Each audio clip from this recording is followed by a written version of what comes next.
বন্ধুরা, স্বাগত জানাচ্ছি ঢাকা থেকে। আমি টিটু রহমান, সংসদ ভবনের পাটাতন থেকে, আঙিনা থেকে। আসলে শব্দটা আঙিনা হওয়া উচিত, কারণ আমি যে জায়গায় দাঁড়িয়ে আছি আমার পিছনে জাতীয় সংসদ ভবন। সো জাতীয় সংসদ ভবনের আঙিনা থেকে আপনাদের সকলকে জানাচ্ছি শুভেচ্ছা। দর্শক, এই জুলাই আগস্টের বিপ্লবের পর আমরা যে নতুন বাংলাদেশ দেখার স্বপ্ন দেখছি, এই নতুন বাংলাদেশের যে যারা কারিগর, তাদের আমার মনে হয় যে স্বপ্ন বাস্তবায়নে যারা ভূমিকা রাখবে, তারা এই সংসদ ভবনে তাদের যে কার্যক্রম, তাদের যে অ্যাক্টিভিটি, তাদের যে কর্মকাণ্ড, তার মধ্য দিয়ে প্রতিফলিত হবে নতুন বাংলাদেশের সমস্ত নতুন বাংলাদেশের স্বপ্ন। দর্শক, আমি এই জায়গাতে এসেছি দীর্ঘ 27 বছর পর। 27 বছর আগে আমি ঠিক এই আঙিনাতেই কাজ করতাম। আমি এখানকার স্ট্রিট বয়দেরকে এডুকেশনের কাজ করতাম, তাদের পড়াশোনা শেখাতাম। আমার প্রজেক্ট ছিল এখানে। সো আমার আজকের অনুভূতিটা সাংঘাতিক। মুক্ত, স্বাধীন, হাসিনা মুক্ত বাংলাদেশে আমি আসতে পারবো, এটি সত্যি অকল্পনীয় ছিল। আমি 4 মাস আগেও কল্পনা করিনি যে এদেশে আর কোনোদিন আসতে পারবো, আমার জীবদশায় আসতে পারবো। এটি আমার কল্পনার বাইরে ছিল।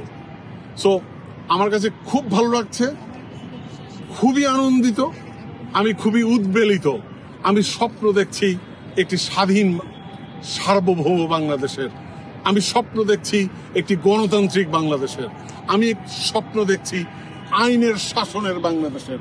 আমি স্বপ্ন দেখছি ন্যায়, অর্থাৎ আইনের শাসন যেন সবার জন্য সমান হয়, সেই বাংলাদেশে। আমি স্বপ্ন দেখছি একটি সমৃদ্ধ বাংলাদেশে।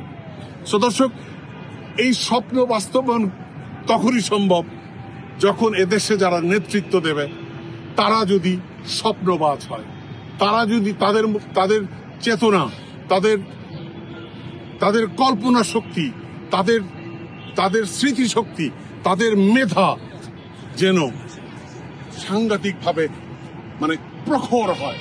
যদি তারা প্রখর না হয়, তাদের মেধা যদি প্রখর না হয়, তাহলে আমরা যে স্বপ্ন দেখছি, আমরা যে এই জাতিকে স্বপ্ন দেখাচ্ছি, আমার মনে হয় না সেই স্বপ্ন বাস্তবায়ন সম্ভব হবে।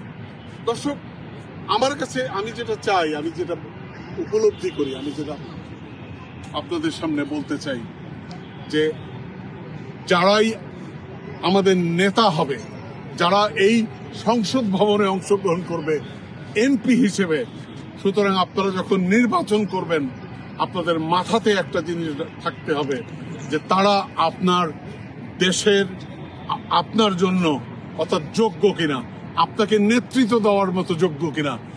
যদি তারা আপনাকে নেতৃত্ব দেওয়ার মতো যোগ্য না হয়, তাহলে তাকে নির্বাচন করবেন না। তার কারণ আমরা স্বাধীনতার পর দেখেছি এই যারা আমাদেরকে নেতৃত্ব দিয়েছে তাদের যোগ্যতা আমাদের থেকেও কম, তাদের যোগ্যতা শূন্যের কোঠায়, অর্থাৎ তারা অযোগ্য ব্যক্তি। তো আমরা অযোগ্য ব্যক্তি দ্বারা শাসিত হতে চাই না। আমাদের নেতারা অযোগ্য যেন না হয়, এটি মাথায় রাখতে হবে, এবং এটি মাথায় রেখে আমাদেরকে পরবর্তী নির্বাচনে আমাদের নেতা নির্বাচন করতে হবে। দর্শক, সবশেষে একটি কথা বলতে চাই, খুব পরিষ্কারভাবে, লাউড অ্যান্ড ক্লিয়ার।